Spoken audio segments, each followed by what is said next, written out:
travaille un peu comme un cartographe. J'aime observer, parfois revenir plusieurs fois au même endroit, ce qui permet d'observer une évolution de l'environnement.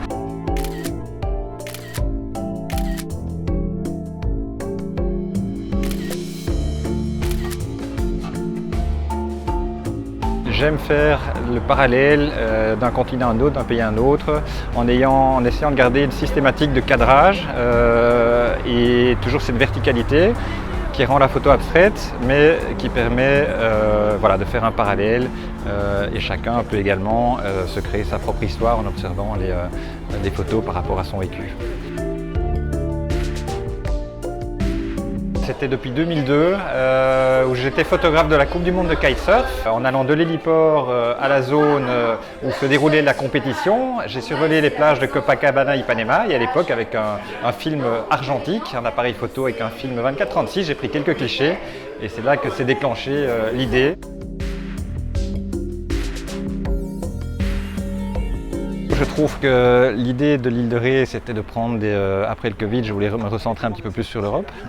Bon, moi, c'est une région que j'affectionne particulièrement. L'île de Ré, je trouve, c'est une région qui est très typique et qui est très sincère. On voit, c'est très familial, c'est très convivial, c'est très naturel. Il y a ce côté sportif, ce côté voileux qui moi me parle. Et donc, on a vraiment une diversité, je trouve, assez intéressante sur une surface assez petite. Vous avez des plages plus cosy, vous avez des plages de surf, vous avez des plages de kite, vous avez des plages plus sauvages. Donc il y a une belle diversité, beaucoup de très belles choses.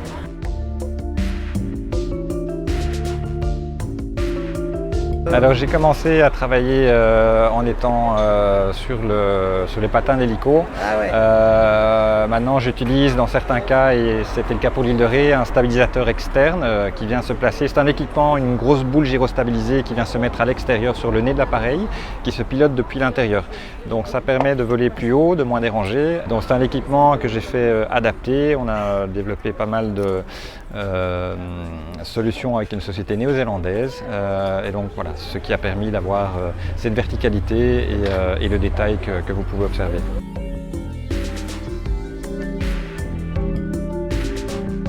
J'aime bien personnellement faire des œuvres joyeuses, relativement colorées. Enfin, c'est de l'art figuratif, c'est du réel. Le fait d'avoir une verticalité, d'avoir cette densité permet d'avoir ce petit côté peut-être pointilliste ou un petit peu plus abstrait. Néanmoins, quand on se rapproche de la photo, on peut observer beaucoup de choses.